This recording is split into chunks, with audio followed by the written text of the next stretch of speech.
The fork trembled in Jasmine's hand as she watched Marcus check his phone for the 5th time in 10 minutes. His eyes weren't just distracted. They were calculating, cold, like a hunter watching prey.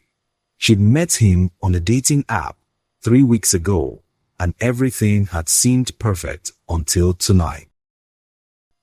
Until she noticed how he'd chosen a table in the corner, how he'd positioned himself between her and the restaurant's exit, how his smile never quite reached his eyes. The upscale Italian restaurant buzzed with Friday night energy, couples laughing, wine glasses clinking, soft jazz playing overhead. Mosa Jasmine felt like she was drowning in silence. Her instincts screamed that something was terribly wrong, and when Marcus's phone screen lit up again, she caught a glimpse of a message that made her blood turn to ice. "We have prepared everything. Bring her now." Before you find out what happens next, if you're loving this story, hit that subscribe button and turn on notifications, because this tale is about to take a turn nobody saw coming. Jasmine's heart hammered against her ribs so hard she thought Marcus might hear it, but she forced herself to smile, to take another sip of water, to act like she hadn't just read her own death sentence. She'd worn her best dress tonight, a deep burgundy number that hugged her curves and made her feel confident, but now it felt like a costume, like she'd dressed up for her own. Her natural hair was pulled back in a sleek bun, her makeup perfect, her heels expensive. She'd wanted to impress him, this handsome man, with the smooth voice and the promising career he'd described in their messages. Investment banker, he'd said. Travel often, he'd said. Looking for something real, he'd said. All lies, all carefully constructed baits to lure women like her into whatever hell waited outside these restaurant walls. Jasmine's mind flashed to the news stories she'd scrolled past without much thought. Women who vanished after first dates, bodies found weeks later in remote locations, families left with nothing but questions and grief. She'd never imagined she'd become one of those stories, never thought her own face would be on the news with the word "missing" underneath it. Marcus leaned forward, his hand reaching across the table to touch hers, and Jasmine noticed for the first time how his palm was sweating despite the restaurant's cool air conditioning. "You okay, baby?" he asked, his voice smooth as honey, but his grip on her wrist just a little too tight. "You seem tense. Maybe we should get out of here, go somewhere more private where we can really get to know each other." His thumb traced circles on her skin, and what might have seemed romantic an hour ago now felt like a brand, a claim, a promise of something dark waiting outside these walls. Jasmine's mind raced through her options and caused a scene that might escalate into violence, try to run and risk him catching her in the parking lot, play along and hope for a chance to escape later. She thought about her father, about how he'd warned her about meeting strangers from the internet, about how she'd laughed and told him she could handle herself. She was 26 years old, college educated, working as a graphic designer at a successful firm. She wasn't naive. She'd taken self-defense classes. She always met dates in public places. She'd done everything right, and yet here she was, trapped like a knife. Her father's voice echoed in her memory. "Baby girl, predators don't look like monsters. They look like everyone else. That's what makes them dangerous." God, what she wouldn't give to hear his voice right now, to feel safe in her childhood home in Brooklyn, instead of trapped in this nightmare dressed up as a date. She pulled her hand back gently, buying time. "I just need to use the restroom real quick," she said, keeping her voice steady even as panic clawed at her throat. Marcus's eyes narrowed for just a second before his smile returned. But in that brief moment, Jasmine saw something that confirmed every fear coursing through her veins. Cold calculation, irritation at an obstacle, the look of someone whose carefully laid plans were being disrupted. Sure, beautiful. But don't be long. Our food should be here soon, Marcus said, and the way those words left his mouth sounded less like a boyfriend making small talk and more like a warden issuing a warning. Jasmine noticed how his posture had shifted, how he'd moved his chair slightly to give himself a better angle to intercept her if she made a run for it. She wasn't imagining this. This was real. This was happening. Her whole body wanted to shake, to cry, to scream, but she forced herself to remain calm because panic would get her killed. Instead, Jasmine did the only thing she could think of. She reached for her phone in her purse, fingers moving with practiced casualness even as her whole body trembled. Marcus was scrolling through his own device again, his jaw tight with anticipation, typing something quickly, and she realized he was coordinating with whoever had sent that message. How many of them were there?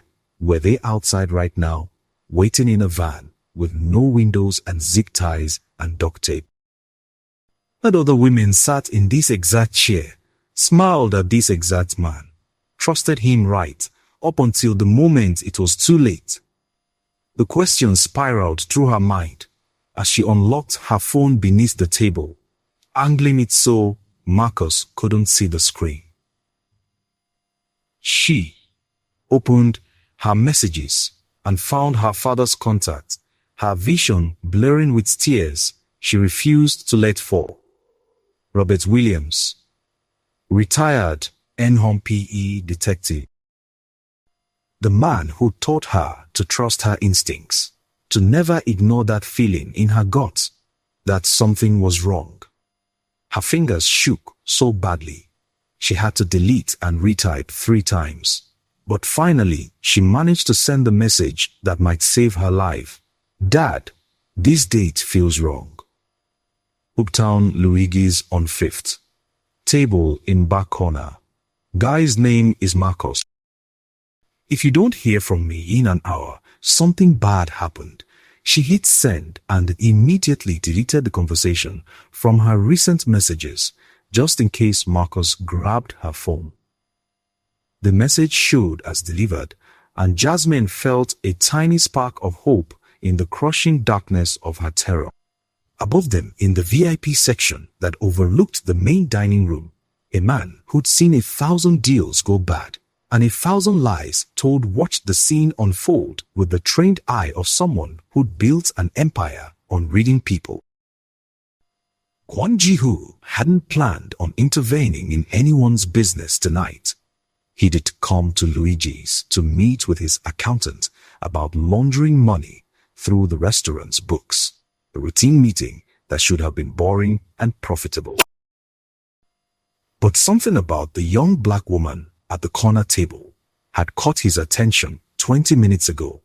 The way her shoulders had slowly tensed, the way her smile had frozen into something that looked more like a mask with each passing minute. Ji-hoon had survived in the Korean Mafia for 15 years by trusting his instincts, and right now every instinct he had was screaming that he was watching a predator corner his prey.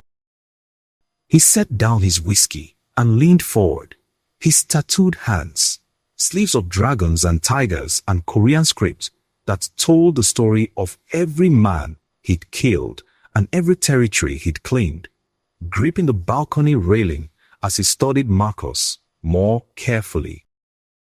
The intricate ink crawled up from his wrist, disappearing beneath the expensive silk of his tailored black suit, emerging again at his collar, where a serpent's head kissed his jawline. Each tattoo represented a rank earned, a war won, a betrayal avenged in the organization he'd clawed his way to the top of. At 38 years old, Ji-hoon controlled most of the drug trade and protection rackets in this part of the city, and he hadn't gotten there by being soft or by ignoring his gut. The way Marcus kept checking his phone, the way he'd positioned himself strategically, the way his eyes kept darting to the exit like he was planning an escape route. Ji-hoon had seen this before. Human trafficking. It was a business he'd always refused to touch, a line even he wouldn't cross despite the millions it could generate.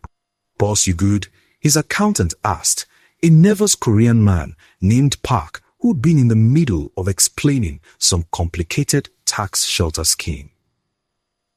But Ji-hoon raised one tattooed hand for silence, his dark eyes never leaving the scene below.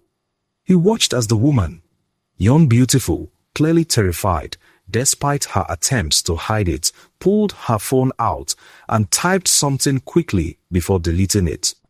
Smart girl. She knew she was in danger.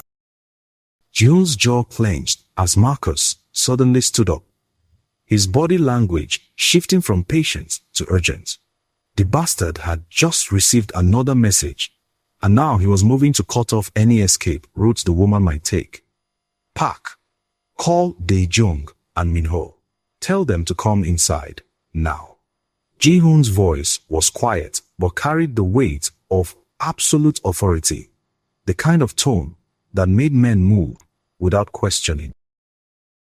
He'd built his reputation on being ruthless, on being someone you didn't cross, on being the nightmare that kept other criminals in line. But he'd also built it on a code: no kids, no trafficking, no unnecessary civilian casualties. What he was watching violated that code, and more than that, it offended something deeper in him, something that remembered his own sister, who'd vanished in Seoul when he was 15, never to be seen again. He'd always suspected traffickers had taken her, had always carried that rage with him across the ocean to America, had channeled it into building an empire where he could be the one with power, the one who decided who lived and who suffered.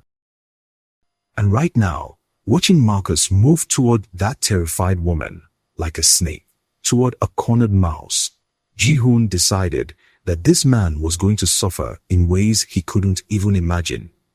But stay with me, because what happens next will leave you speechless. Make sure you're subscribed, because you won't want to miss how this goes down. Jasmine's father, Robert Williams, was in his home office organizing old case files when his phone buzzed on the desk beside him. He'd been retired from the NRP for 3 years now, but old habits died hard. He still kept his service weapon cleaned and loaded in the gun safe, still monitored police scanners out of habit, still woke up at 5 in the morning like he had patrol duty. His wife, Diana, had gone to bed an hour ago, and the house was quiet, except for the hum of the refrigerator and the distant sound of traffic on the Brooklyn streets outside. Robert reached for his phone absently, expecting a spam message or maybe something from his bowling league, but when he saw Jasmine's text, his blood turned cold. He read it once, twice, 3 times, his trained detective's mind immediately cataloging every detail, every implication, every terrible possibility. His daughter, his baby girl who'd been dancing in tutus just yesterday or so, it seemed, was in danger. The carefully controlled tone of her message told him everything he needed to know. Jasmine wasn't being dramatic. She wasn't overreacting. She was using the exact kind of language he taught her to use in emergencies, the calm reporting of facts that meant she was in genuine trouble but trying not to alert whoever was threatening her. "Diana!" Robert's voice bounded the house as he was already moving, grabbing his shoulder holster from the desk drawer, checking his Glang 19, pulling on the jacket that would conceal his weapon. His hands moved with the muscle memory of 30 years on the force, but his heart was pounding like it never had during any shootout or raid. This wasn't some stranger in danger. This was Jasmine. Diana appeared in the doorway, her silk robe wrapped tight, concern etched across her brown face. She was 52 years old, a high school principal who'd learned long ago to read her husband's moods. And right now, the look on Robert's face terrified her. What's wrong? What happened? Her voice rose with each word, maternal instinct already sensing that something was wrong with their daughter. Robert showed her the text, watched the color drain from his wife's face, felt her hand grip his arm with desperate strength. Oh God! Oh God! Robert, our baby Astel, but Robert, Wonowlins in number he sworn he'd never use again. A contact he'd done the midi, the stormy Chent, his old partner. Still active duty, still had access to all the resources of the NAP. Still owed Robert for that time he'd taken a bullet meant for Tommy during a drug raid in the Bronx. The phone rang twice before a sleepy voice answered.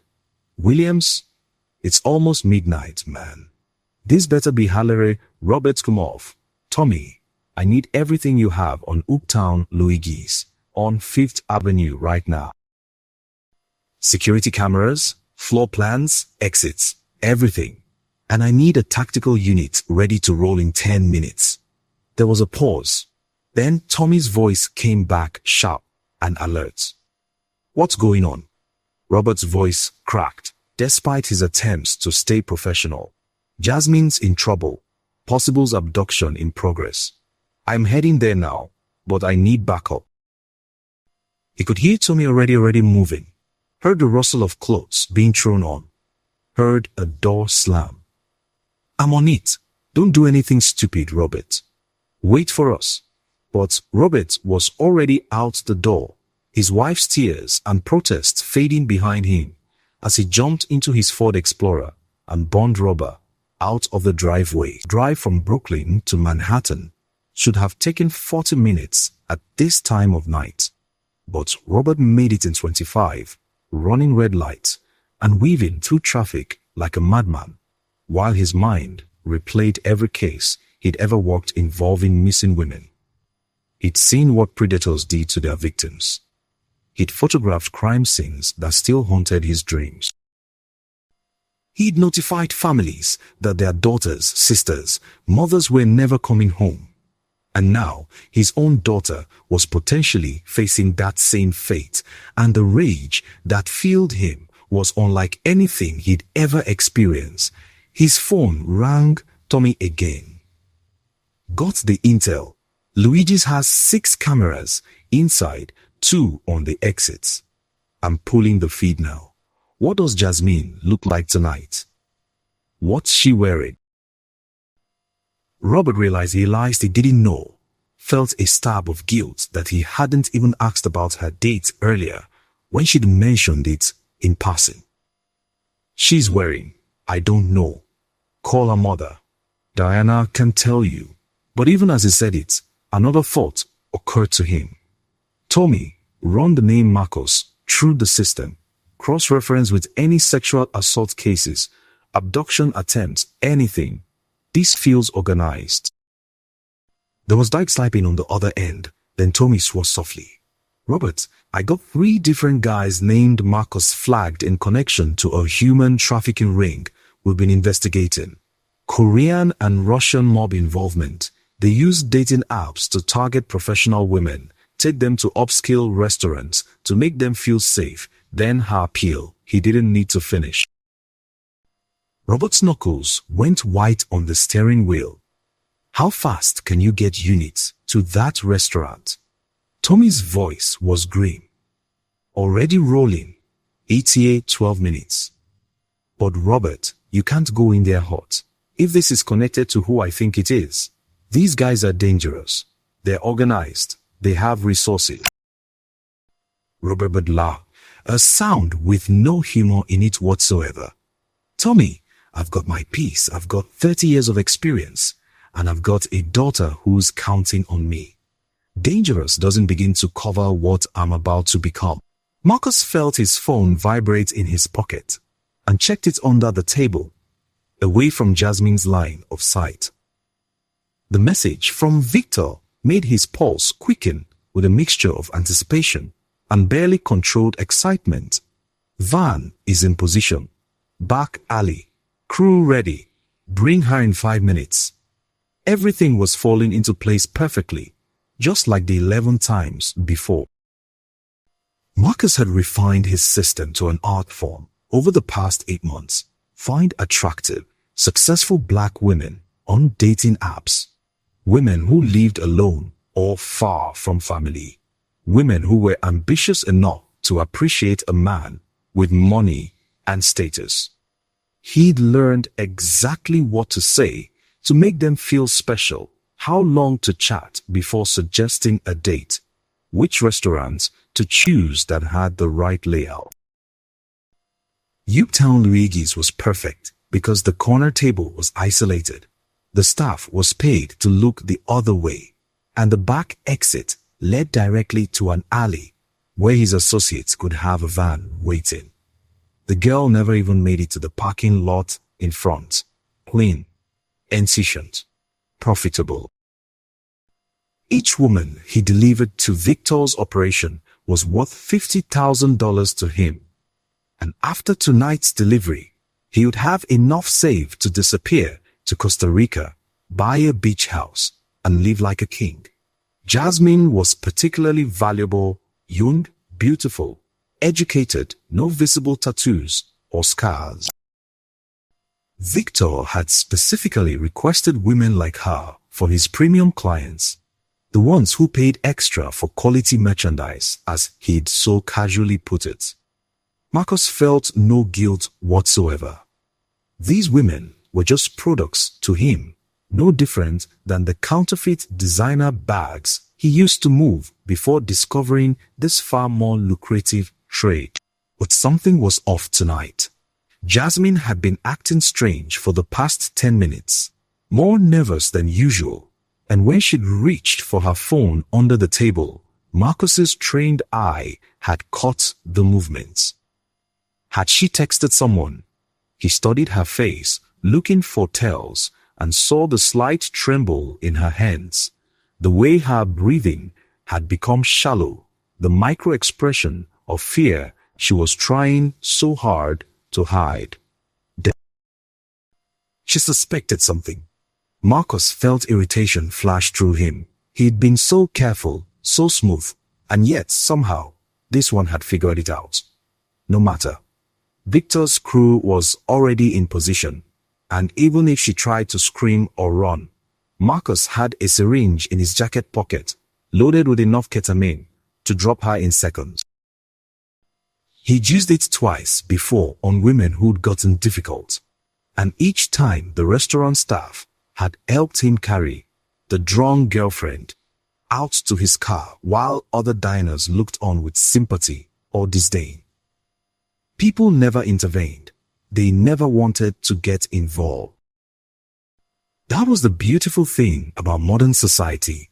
Everyone was so absorbed in their own lives that they'd watch a woman get abducted in broad daylight and tell themselves it was just a domestic dispute, not their problem, none of their business. Marcus checked his watch. 3 more minutes. Then he'd suggest they leave, and if Jasmine refused, he'd create a scene that would force her compliance. He'd already planned it out. He'd raise his voice just enough to make her uncomfortable, accuse her of leading him on, make her feel like she owed him something. Women like Jasmine, educated and professional, hated public confrontation. They'd do almost anything to avoid embarrassment. And in that moment of hesitation, of wanting to de-escalate, that's when he'd guide her toward the back exit, his hand firm on her lower back, his body blocking any escape route. By the time she realized she was in real danger, the van door would already be closing behind her. If you're on the edge of your seat right now, don't forget to hit that like button and drop a comment telling me what you think happens next. And trust me, you need to keep watching because everything is about to explode. Ji-hoon descended the curved staircase from the VIP section with the measured grace of a predator. His two enforcers, Dae-jung and Min-ho, flanking him. The restaurant's ambient lighting caught the edges of his tattoos where they emerged from his collar and cuffs, the intricate Korean script and mythological creatures seeming to wreath with each movement. He'd built his empire on knowing when to strike and when to wait, and right now, every instinct honed over 15 years of surviving in the criminal underworld told him that the situation unfolding at that corner table was reaching its critical point. Ji-hoon had seen Marcus's type before. Smooth, calculating, the kind of predator who hid behind expensive cologne and practiced smiles while destroying lives for profit. What made Ji-hoon's blood boil wasn't just the trafficking itself, though that was enough. It was the casual cruelty of it, the way men like Marcus saw women as nothing more than merchandise. The same way the men who'd taken his sister had seen her. He'd spent years searching for her, spent a fortune on private investigators and informants, followed leads from Seoul to Los Angeles to New York, and found nothing but dead ends and cold trails. His sister was gone, probably had been for over 2 decades, but the rage he felt about her disappearance had never dimmed. It had only crystallized into something colder, harder, more focused. And tonight, watching Jasmine's fear, seeing how she was trying so desperately to hide her terror while that bastard checked his phone and coordinated her abduction, Ji-hoon felt that old rage ignite into something white-hot and absolutely lethal.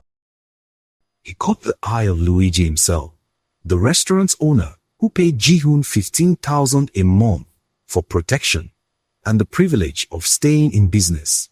One look was all it took. Luigi paled, nodded almost imperceptibly, and Ji-hoon knew that whatever was about to happen, the staff would see nothing, remember nothing, and the security footage would mysteriously malfunction for exactly the right window of time. Marcus was standing now, moving around the table toward Jasmine, with that practiced smile still plastered on his face. But his body language had shifted into something more aggressive, more urgent. Ji-hoon could read it from across the room. The mark had gotten spooked, and Marcus was moving to secure her before she could escape or raise an alarm. Jasmine's eyes were wide, her body language screaming her terror even as she tried to maintain composure, and Ji-hoon watched as Marcus's hand went to his jacket pocket, fingers closing around something small. A weapon? A syringe? It didn't matter. What mattered was that in about 10 seconds, Marcus was going to make his move, and Jasmine was going to find herself drugged or threatened into compliance. Ji-hoon quickened his pace, his Italian leather shoes silent on the restaurant's polished floors, and he saw the exact moment when Marcus registered his approach. The predator looked up, irritation flashing across his features at the interruption, and then his expression shifted to confusion, and then to something like fear as he took in Ji-hoon's appearance. The expensive suit that couldn't hide the dangerous man beneath, the tattoos that marked him as someone significant in the underworld, the 2 heavily muscled Korean men behind him, who moved with the coordinated precision of professional enforcers. Marcus' hand came out of his pocket empty, and he took an involuntary step backward, his survival instincts finally kicking in to tell him that he'd just become prey instead of predator. But it was too late. Ji-hoon was already there, sliding smoothly into the space between Marcus and Jasmine, with a movement so casual it might have looked friendly to anyone watching from a distance. "Forgive the interruption," Ji-hoon said in accented English, his voice smooth and cultured, with just an edge of something dangerous underneath. Like silk wrapped around a blade. He turned to Jasmine first, his dark eyes taking in her terror, the phone clutched in her trembling hand, the way she'd positioned herself as far from Marcus as the booth would allow. When he spoke to her, his voice softened almost imperceptibly. "Miss, you look distressed. Is this man bothering you?" It was a lifeline thrown to a drowning woman, a public acknowledgement of her fear that gave her permission to admit what was happening.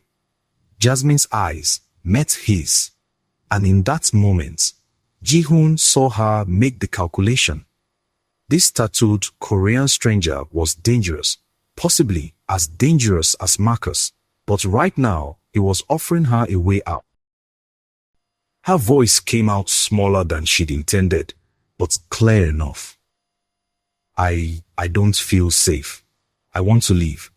3 simple sentences that sealed Marcus's fate. Ji-hoon smiled, but there was nothing warm in it. He turned to Marcus, and the temperature seemed to drop 10 degrees. "I think the lady would like you to step aside." Marcus tried to recover, tried to slip back into his smooth persona, even though sweat was now visible on his forehead. "Look, man, I don't know who you think you are, but this is a private date. We're just having a conversation. Why don't you mind your own business?" His hand drifted back toward his jacket pocket, and that was his second mistake of the evening. The first had been choosing to hunt in Ji-hoon's city. Dae-jung moved like lightning, his hand clamping down on Marcus's wrist with enough force to make bones grind together, stopping the reach before it could complete. Marcus gasped in pain, tried to pull away, and found himself absolutely immobilized by a grip that felt like iron. Ji-hoon leaned in closer to Marcus, close enough that his words would only carry to the 3 of them. His voice dropping to a whisper that somehow conveyed more threat than any shout could have. "I know exactly what you are. I know about the van waiting in the alley. I know about Victor's operation. And I know that you've done this before." He watched Marcus's face go from red to white in the space of a heartbeat, watched the realization dawn that he wasn't dealing with some random good Samaritan, but with someone who knew, who understood the business, who had access to information that should have been locked down tight. Marcus's mouth opened and closed like a fish drowning in air, his predator's confidence evaporating into pure animal panic. I don't know what you're talking about. This is insane. I'm just trying to have dinner with Aomo Jeon Hand." And Marcus's protest died in his throat. "Don't insult my intelligence. That phone in your pocket has been buzzing with messages all night. Messages coordinating timing. Messages about preparation. Should I have my associate retrieve it and read them aloud? Perhaps we should call the police. Let them examine your communications." The bluff was calculated. Ji-hoon had no intention of involving the police, but Marcus didn't know that. He watched the man's face, watched him weighing his options, and finding them all catastrophically bad. Behind Ji-hoon, he could sense Jasmine gathering herself, her fear being slowly replaced by a different kind of energy. Survival, hope. The understanding that maybe, impossibly, she was going to walk out of this restaurant alive. Min-ho had moved to stand by the back exit, his massive frame blocking the door that Marcus had planned to drag Jasmine through. Dae-jung still had Marcus's wrist in that unbreakable grip, and now other diners were starting to notice the commotion, conversations dying as people turned to watch. "Here's what's going to happen," Ji-hoon said, his voice still deadly quiet. "You're going to sit back down at this table. You're going to stay there while this young lady leaves safely. Then you and I are going to have a much longer conversation about your business ventures. And you're going to tell me everything I want to know about Vickers' operation, locations, names, schedules, clients, everything. Marcus found his voice dull, so it came out strangled. And if I refuse, Ji-hoon's smile widened, and it was the most terrifying expression Jasmine had ever seen on a human face. Then, my associates will take you out through that back door instead of the lady. And what happens to you in that alley will make you wish you'd never been born. The choice is yours, but you should know, I've been doing this a very long time, and I've never had anyone choose the alley twice. The unspoken implication hung in the air. Those who chose the alley the first time didn't survive to make a second choice. Marcus's legs seemed to give out, and he collapsed back into the booth, his face the color of old newspaper, his hands shaking uncontrollably. Jasmine stood on trembling legs, her purse clutched to her chest like a shield, and Ji-hoon turned to her with an expression that was almost gentle. My driver will take you anywhere you need to go. You're safe now.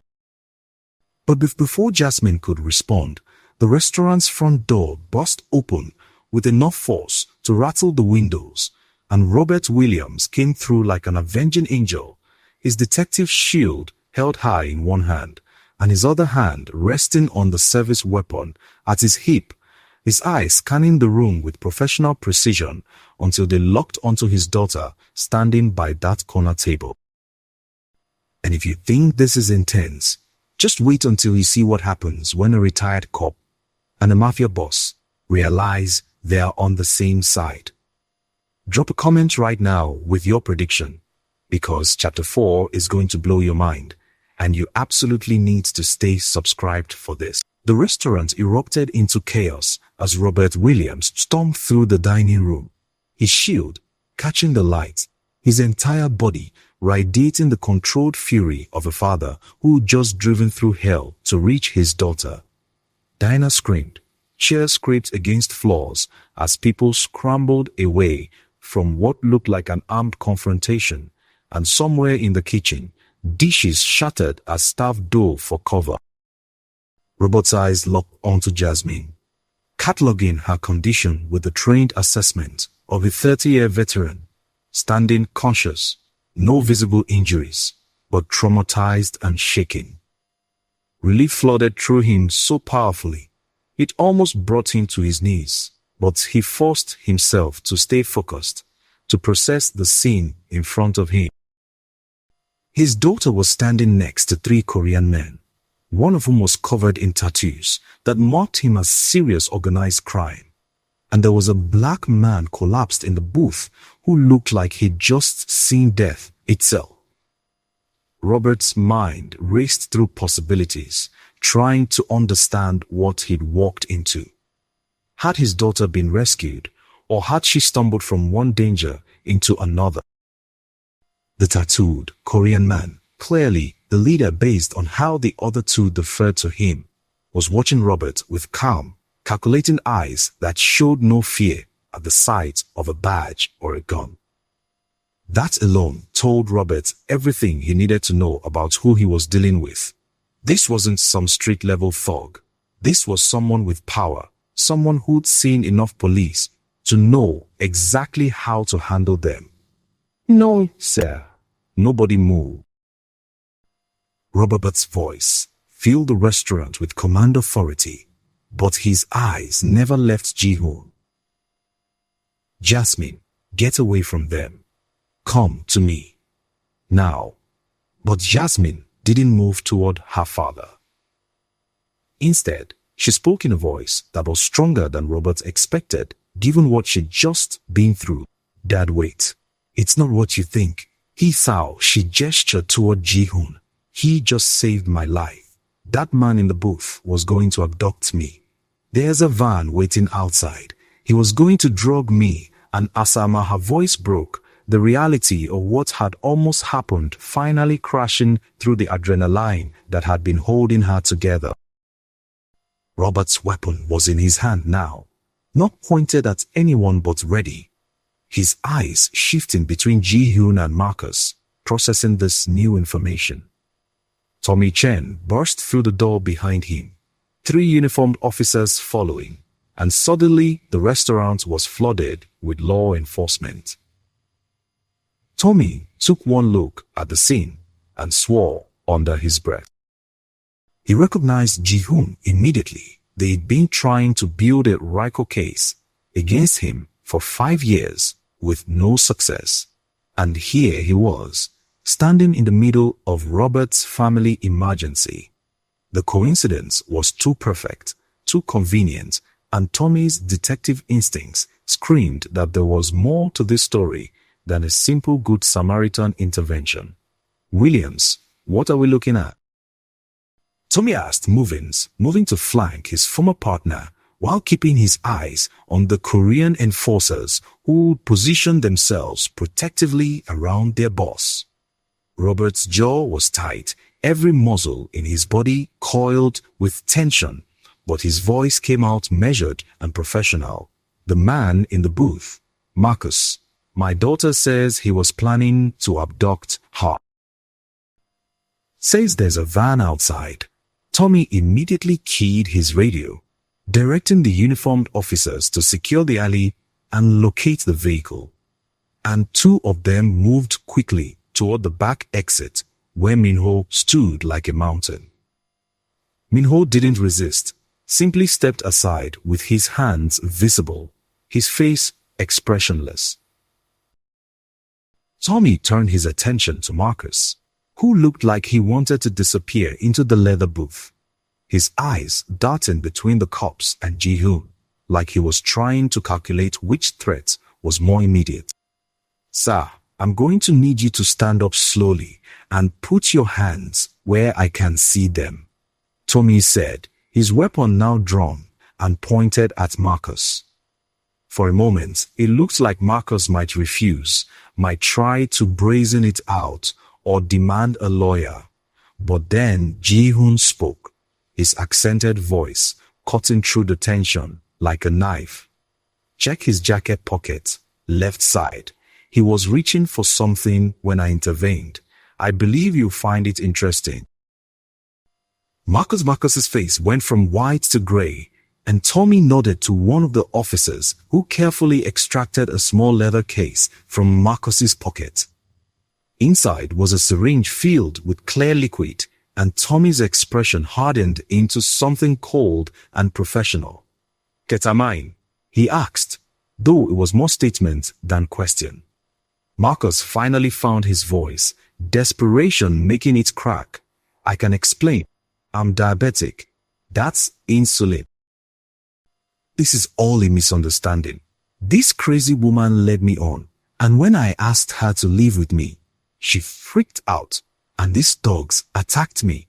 Forty's protest died when the officer radiating in from the alley reported what they'd found. Detective Chen, we've got a white cargo van, no plates, 2 male occupants, both armed, found zip ties, duct tape, and plastic sheeting in the back. They're running now, heading east on foot." Tommy's radio crackled with updates as the pursuit began, and he looked at Marcus with disgust. "Insulin. Right, you're under arrest for attempted kidnapping, conspiracy to commit human trafficking, and whatever else I can think of while we process you. You have the right to remain silent." As Tommy continued the Miranda warning and cuffed Marcus, whose false confidence had completely evaporated into sobbing protest of innocence, Robert finally holstered his weapon and went to his daughter, pulling her into a fierce embrace that she collapsed into, her body shaking with delayed shock and relief. Ji-hoon watched the reunion with an expression that was carefully neutral, but something in his eyes suggested old pain, old memories of a sister who'd never gotten the chance to be saved by her older brother. He made a subtle gesture to Dae-jung and Minho, preparing to extract themselves from the situation before the police started asking questions they couldn't answer. But Robert's voice stopped him. Wait. The retired detective gently released Jasmine into the care of a female officer who'd arrived with the backup units, then turned to face Ji-hoon directly. The two men studied each other, the cop and the criminal, both products of their respective worlds, both operating by codes that outsiders would never fully understand. Robert knew exactly who Ji-hoon was. He'd seen the intelligence reports, knew about the drug operations and the protection rackets and the violence that came with controlling territory in one of the most competitive criminal markets in the world. By every measure of law and justice that Robert had sworn to uphold for 3 decades, he should be arresting this man right now, should be calling in the FBI and starting the process that might finally bring down the Quanon organization. But Robert was also a father, and he knew with absolute certainty that without Ji-hoon's intervention, his daughter would be in that van right now, headed toward a fate that would have destroyed her and his family. The debt he owed this tattooed Korean gangster was one that couldn't be measured in legal terms. It was primal, fundamental, the kind of debt that transcended law and reached into something deeper about what it meant to protect the people you loved. "Thank you," Robert said, and those 2 words carried more weight than any speech could have. "For my daughter, whatever your reasons, whatever you are, you saved her life tonight, and I won't forget that." Ji-hoon inclined his head slightly, acknowledging the gratitude without expressing emotion. "I have a sister," he said quietly, his English careful and precise. "Had. She was taken when she was 16. I never found her. When I saw your daughter's fear, when I understood what was happening to Kolos, he didn't finish the sentence, didn't need to." Robert understood perfectly, understood the pain of helplessness, the rage at predators who destroyed innocent lives, the desperate need to save someone even if he couldn't save the person who mattered most. For a moment, the restaurant faded away, and it was just 2 men who'd both seen the worst of what humans could do to each other, who both carried impossible burdens, who both made choices that cost them pieces of their souls. Tommy Chen was watching this exchange with growing alarm, recognizing the dangerous respect forming between his former partner and one of the most wanted criminals in the city. "Williams, we need to process the scene. We need statements from everyone involved, including Houseboy," but Ji-hoon was already moving toward the door, his enforcers falling in smoothly behind him, and Tommy's hand went to his weapon. "Mr. 1, I'm going to need you to stay for questioning. You're a material witness to an attempted abduction." And Alv Roberts' hand came up, stopping Tommy mid-sentence, and the look that passed between the 2 former partners was complex and fraught with unspoken conflict. Robert was asking Tommy to let Ji-hoon walk, to look the other way just this once, and Tommy's face showed the wall between his duty as a cop and his loyalty to the man who'd saved his life years ago. The moment stretched, tense and fragile, and then Tommy's hand dropped away from his weapon. "He was never here," Tommy said quietly, his voice heavy with the weight of the line he was crossing. Security footage malfunction. Witnesses will say they saw nothing useful. "You understand me, Williams? This doesn't happen again." Robert nodded, understanding that he'd just called in a debt that could never be repaid, that he'd asked his former partner to compromise everything they'd both stood for, and that Tommy had done it anyway, because brotherhood sometimes meant making impossible choices. Ji-hoon paused at the door, looking back at Jasmine one last time. "Be careful who you trust," he said, speaking directly to her for the first time. "Not everyone who smiles at you wishes you well. Trust your instincts. They saved your life tonight."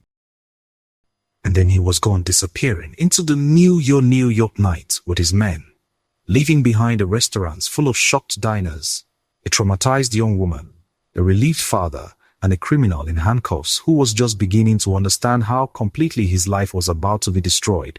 As you haven't seen anything yet, because chapter 5 is where Marcus learns that escaping the Mafia boss was just the beginning of his nightmare.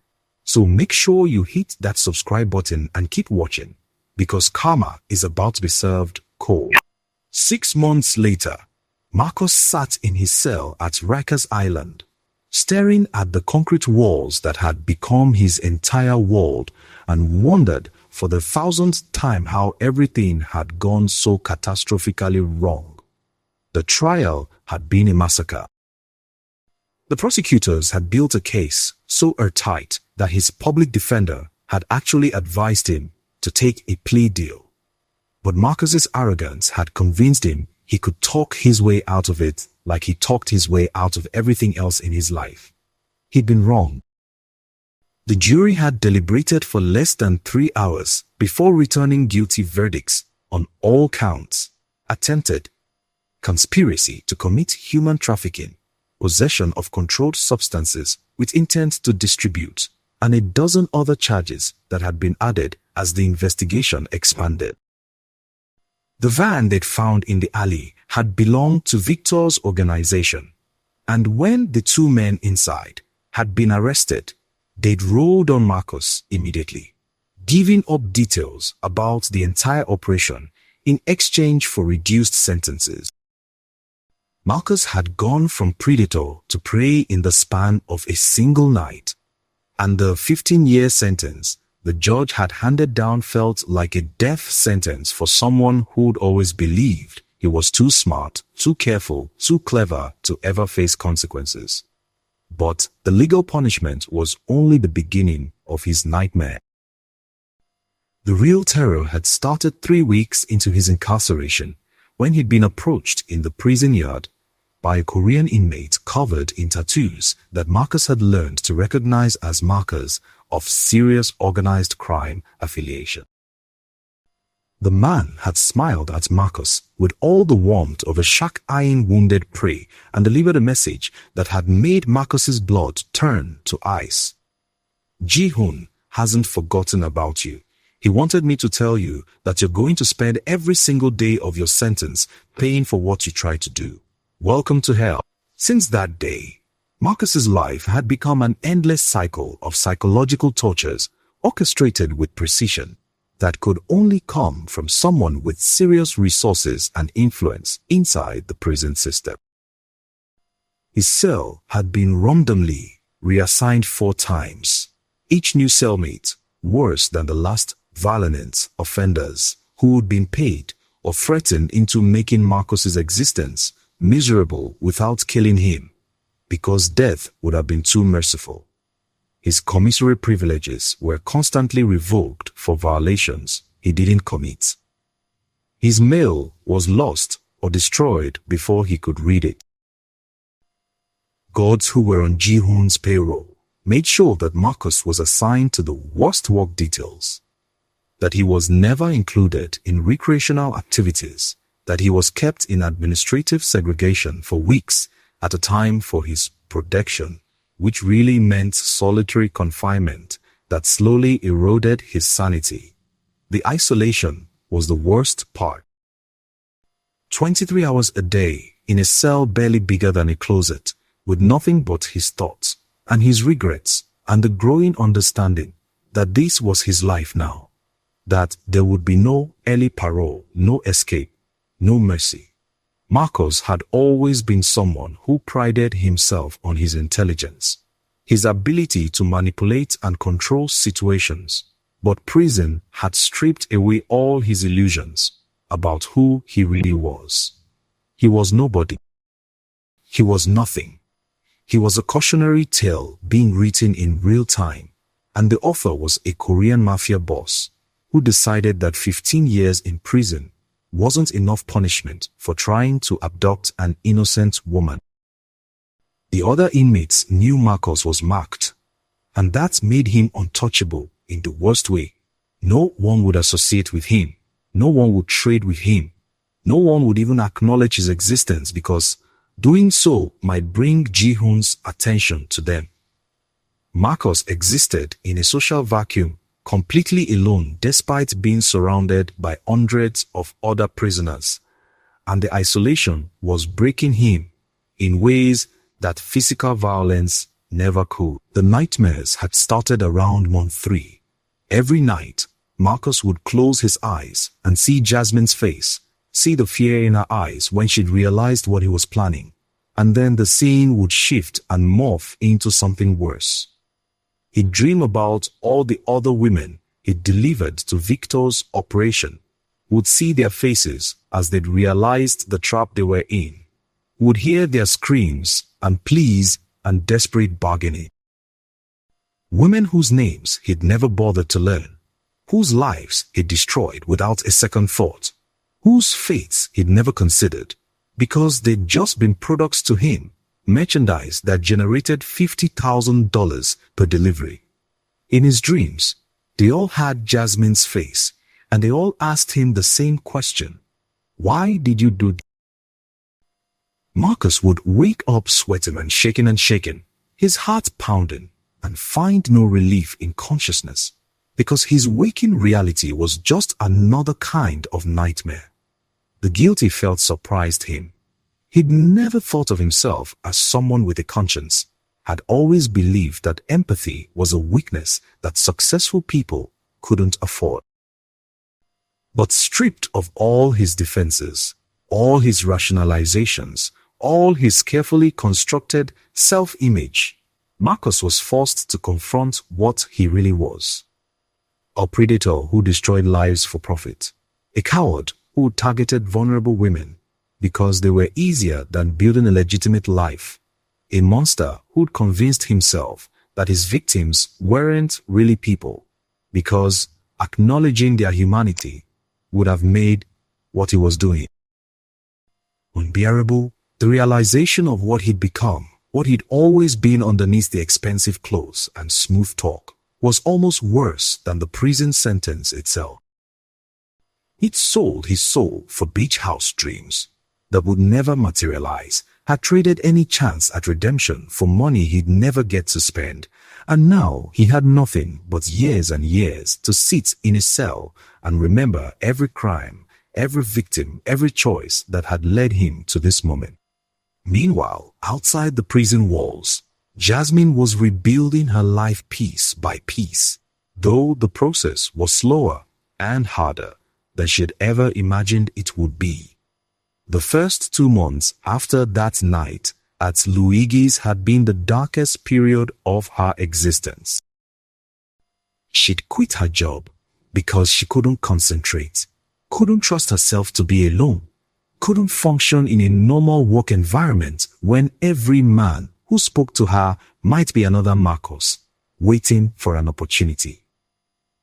She'd moved back in with her parents in Brooklyn, sleeping in her childhood bedroom like she was 16 again, waking up screaming from nightmares 3 or 4 times a week. Her mother would hold her while she cried, and her father would sit outside her door like a guard dog, his own sleep destroyed by guilt that he hadn't protected her better, hadn't warned her more seriously, hadn't somehow prevented what had almost happened. The therapy had helped. Slowly, Dr. Chen, a trauma specialist who worked primarily with assault survivors, had taught Jasmine techniques for managing the PTSD, for recognizing when she was having a flashback versus experiencing real danger, for rebuilding her sense of safety in a world that had revealed itself to be far more dangerous than she'd ever understood. The trust issues were harder to overcome. Jasmine had deleted all her dating apps, had stopped going out socially, had constructed a fortress of isolation that kept her safe but also kept her from leaving. For months, she existed in a gray space between survival and actual life, going through motions without feeling anything. And her parents had watched helplessly as their vibrant, confident daughter became a shadow of who she'd been. But slowly, incrementally, Jasmine had started to heal. She'd started painting again, something she hadn't done since college, and found that creating art gave her a way to process trauma that words couldn't capture. She joined a support group for trafficking survivors, and hearing other women's stories had helped her understand that what had happened to her wasn't her fault, that she hadn't been stupid or naive, that predators like Marcus were skilled at manipulation, and she'd simply had the misfortune of becoming his target. The day Jasmine returned to work, a new firm that had offered her a senior designer position after seeing her portfolio felt like a victory larger than any she'd ever achieved. She walked into that office building with her head high, wearing a power suit that made her feel like the woman she used to be. And when her new boss introduced her to the team, she shook hands and smiled and meant it. The nightmares still came sometimes, and there were still days when she couldn't bring herself to leave her apartment.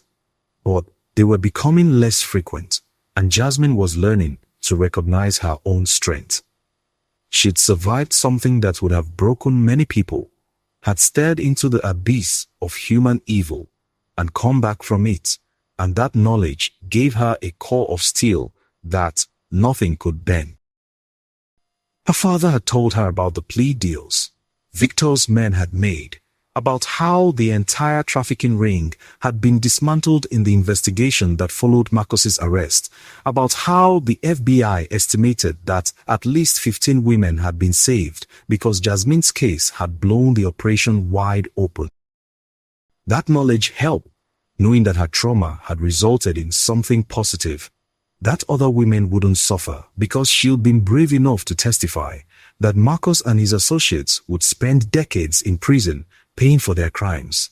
But the person Jasmine thought about most often wasn't Marcus or Victor or any of the criminals who tried to destroy her life.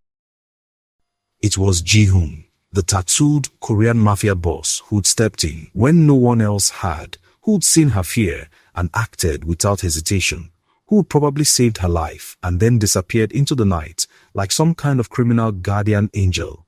She'd never seen him again after that night at Luigi's, and she knew she probably never would, but she carried the memory of his intervention like a talisman. In a moment when the universe had seemed utterly dark and indifferent to her suffering, when she'd been completely alone and helpless, a stranger had chosen to protect her, had put himself at risk to ensure she survived. That act of unexpected kindness from an unexpected source had restored something in Jasmine that Marcus had tried to destroy. Her faith that people could be good, that the world contained light as well as darkness, that she was worth saving. 6 months after the worst night of her life, Jasmine stood at her apartment window, watching the sunset paint the Brooklyn skyline in shades of gold and crimson, and for the first time since that date, she felt something like hope. Her phone buzzed with a text from her father. "Dinner Sunday. Your mom's making your favorite." She smiled and typed, "Wouldn't miss it." And in that simple exchange felt the warmth of family, the safety of love, the promise of a future that Marcus had tried to steal but had failed to take. The scars would always be there, invisible but permanent, but Jasmine was learning to wear them not as marks of victimhood but as evidence of survival, as proof that she was stronger than the worst thing that had ever happened to her. And somewhere in a Rikers Island cell, Marcus lay awake in the darkness, counting down the thousands of days until his release, knowing that even when he walked free, he would never escape the prison of his own conscience, would never outrun the karma that had finally caught up with him, would never stop seeing the face of the woman he tried to destroy, and who had, in the end, destroyed him instead. If this story moved you, if it made you think about trust and survival and the unexpected places we find salvation, then smash that subscribe button and share this video, because stories like Jasmine's need to be told, because women need to know they are not alone, and because sometimes the universe delivers justice in the most unexpected ways. So drop a comment telling me what you learned from this story, and I'll see you in the